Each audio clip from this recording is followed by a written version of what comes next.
Phone वाचवण्यासाठी जो लढा उभा केला त्यांनी, झाडं वाचवण्यासाठी जो मनस्थिती दाखवली, सगळ्या संस्थांच्या वाचवणाऱ्या सगळ्या लोकांच्या बाजूने मी पूर्णपणे आहे.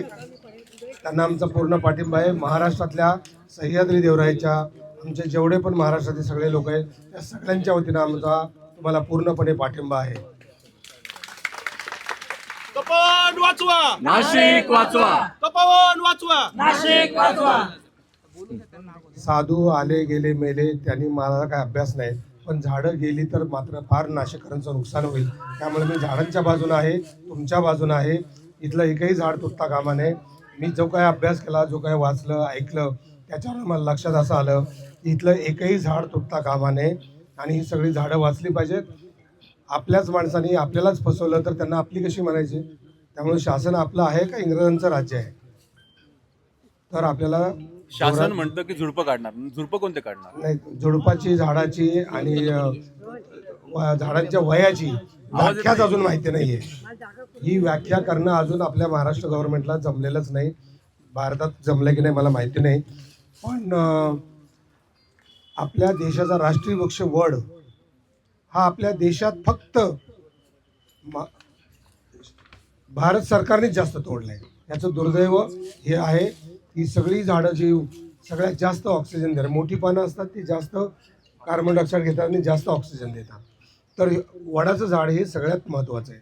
आता हे वडाचं झाड याच्यावर 500-600 प्रकारच्या प्रजाती जगतात. आता अशी झाडं तोडली आणि हे शासनाने जरा चुकी केली, चुकून त्याच्यावरती फुल्या मारल्या, माफ नाही. आम्ही ही जरा छोटी छोटी झाडं काढतोय, माफ नाही. झाडाला आणि काशीत कुणी लावलं काय, ग्लेरिसिडिया कुणी लावला काय आणि सुबाबळ कुणी लावली काय, ही यांचीच पाप आहेत. आता ह्यांची म्हणजे ही आपलीच माणसं आहेत ना, पण आपल्याच भावाला किंवा ह्याला झाडाच्या बाबतीत माफ नाही कोणीही. आणि महाराष्ट्रातल्या सगळ्या जिथं जिथं म्हणून झाड तुटलं जाईल त्या सगळ्यांना मी सांगतो की झाड तुटू देऊ नका. झाड म्हणजे आपलं आईबाप आहे. आता आमच्या आईबापांवर जर तुम्ही हल्ला केला तर आम्ही गप्प बसणार का? नाही. त्यामुळं कोणालाही माफ नाही, कुठेच झाड तुटू देता कामा नये. आणि स्पेशली मला तर आत्ता काल कळलं की इथं एक्झिबिशन सेंटर आणि ते करायचं आणि की 30-35 वर्षाचं हे केलं. आता गिरीश महाजन, तुम्ही याचं उत्तर द्या.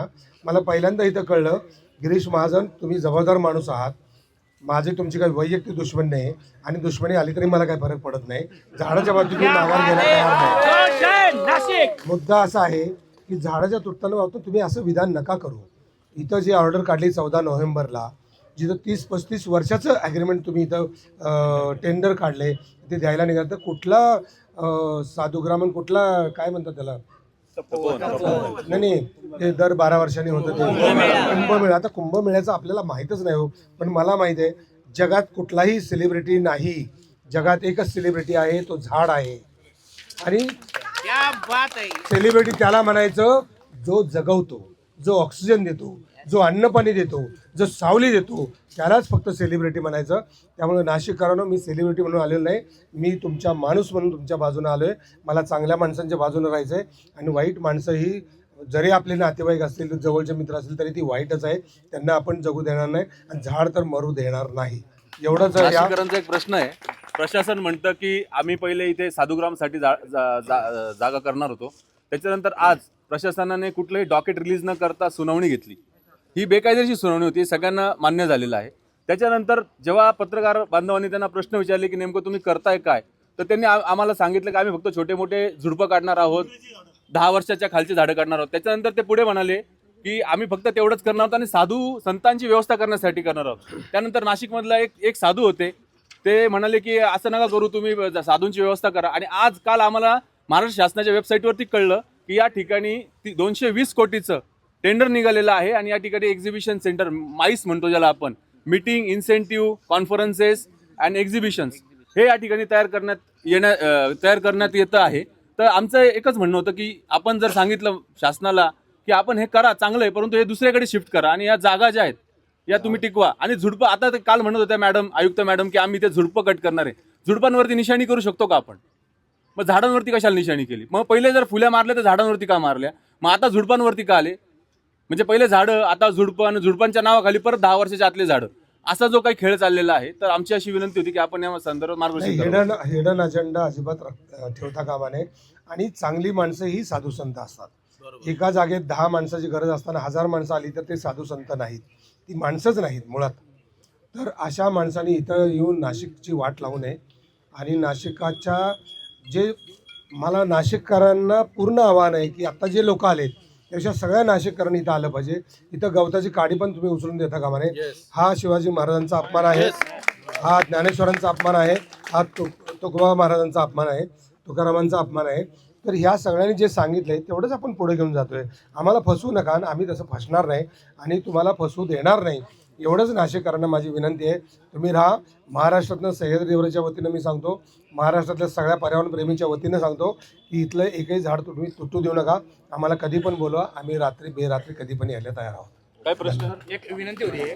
आपण वैयक्तिक स्वतः मुख्यमंत्री महोदयांशी चर्चा केली या विषयावर, त्यांच्या कानावर टाकलं तर एक बरं वाटतं. म्हणजे त्यांच्याकडनं त्यांची काय भावना आहे शासन स्तरावर ती आम्हाला नाही, आता इथून सांगितलं हे मुख्यमंत्र्यांना कळायला पाहिजे. आता मला ते 10 वेळा या म्हणतील, परत एकदा या, परत या. त्या ट्रीटमेंटमध्येच आपली पनिशमेंट असते शासनाचं किंवा कुठल्याही यांचं काय असतं ते ट्रीटमेंट. हॅलो, तर ते आजचा मुद्दा आहे की असं काय आहे, आपलेच मुख्यमंत्री आहेत ना, आपलेच सगळे शासन करते आहेत ना, मग त्यांनी समजून घेतलं पाहिजे की ह्या जनभावनेला काय माझं कशाला, ही नाशिककर एवढे जमले त्यांना काही किंमत आहे का नाही. आणि मी त्यांना सपोर्ट देण्यासाठी चाललो. 220 कोटी 2 लाख काय 220 कोटीचं हे टेंडर काढलेलं आहे.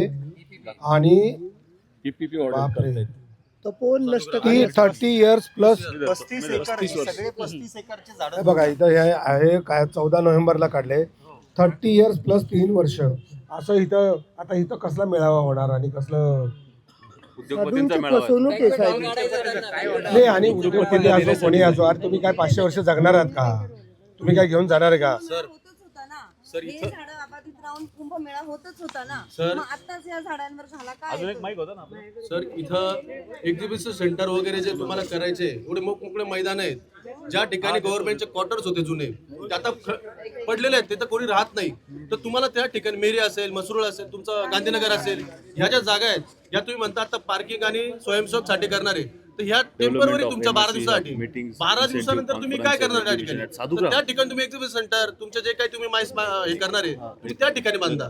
पण तपोवनाची झाडं तोडून तुम्ही काय वन नष्ट करताय आमचं? आणि आमच्या सर्व नाशिककरांचीच भावना आहे, आज ठिकाणी जेवढे जेवढे नाशिककर जमलेत, पत्रकार असतील, पोलीस, सगळ्यांचीच भावना आहे की नाशिक शहराचं जे नाक आहे, नाशिक शहराची शान आहे ते तपोवन आहे. आणि तपोवनामधलं वन आहे आम्ही कदापि नष्ट करणार नाही, करू देणार नाही. आणि जर कोणी करणार असेल तर त्याला पहिले कुऱ्हाड आमच्या सर्व समस्त नाशिककरांच्या अंगावर चालवावं लागेल आणि तरच तुम्ही पुढे काम करू शकता. त्याला आम्ही समस्त विरोध करू. सरांनाही मी सांगते हे कसं आहे, आम्ही आता उद्या किंवा परवा एक पत्रकार परिषद घेणार आहे आणि सगळ्या नाशिककरांना समोर आम्ही एक PPT प्रेझेंटेशन करणार आहोत. त्याच्यामध्ये शासनाने कशा प्रकारे आपल्याला फसवण्यात आलेलं आहे. कारण की ही जी जागा आहे ही छोटे झोपं असू दे, मोठे झोपं असू दे, परंतु ही साधूग्रामसाठी नाहीच आहे. इथे साधूंना बसवण्यात येणार नाहीये. इथे माईसचा हब हा इथे होणार आहे. आणि या पद्धतीच्या या प्रकारामध्ये जे जे आमच्याकडे कागदपत्र आहेत ते कागदपत्र आम्ही इथे ती प्रेझेंटेशन करणार आहोत, लवकरच ते करणार आहोत. हे मी सरांनाही सांगू इच्छिते. काय आहे, आधी लाल फुल्या मारायच्या म्हणजे यमाने येऊन सांगायचं की ह्याला मी उचलणार आहे, तसं हे झाडाला फुल्या मारायच्या आणि तुला मी आता उचलणार आहे असं सांगाय. नंतर हिरव्या फुल्या मारलेल्या दिसत आहे. ही काय चेष्टा चालली आहे काय? अहो झाड नसेल तर जगात पहिल्यांदा झाड आलं, नंतर राम आला, नंतर कृष्ण आला, नंतर साधू आले, नंतर माणसं, जे काय असेल ते. त्यामुळे झाड पहिल्यांदा राहिलं पाहिजे, नंतर बाकीचे आले काय गेले काय त्यांनी काय फरक पडत नाही. त्यामुळे झाड हे टिकलंच पाहिजे आणि या फुल्या बिल्या मारण्याची चेष्टा परत करू नका. मी काही फार बोलणार नाही.